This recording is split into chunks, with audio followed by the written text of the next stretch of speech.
susah mana pun, jangan tinggal semayang je bang. Kalau ada masalah macam mana pun, mak kita pesan, jangan tinggal semayang.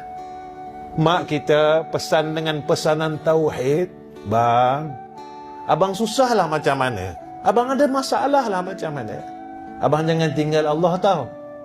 Kerana apa? Kerana Allah sekali-kali tidak akan pernah meninggalkan kita.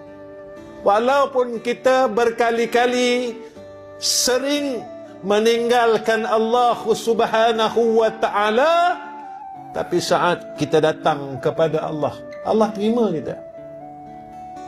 Baik tak Allah tuan-tuan? Baik. Tapi itulah, kita ni tak nampak nak buat macam mana. Dah tak nampak kan? Dah tak nampak nak buat macam mana tuan-tuan? Kita dah buta. Apa yang butakan kita? Hidup ni, dunia ni. Sampai kita buta. Buta.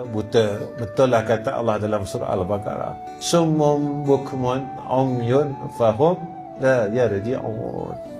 Dah tak nampak dah.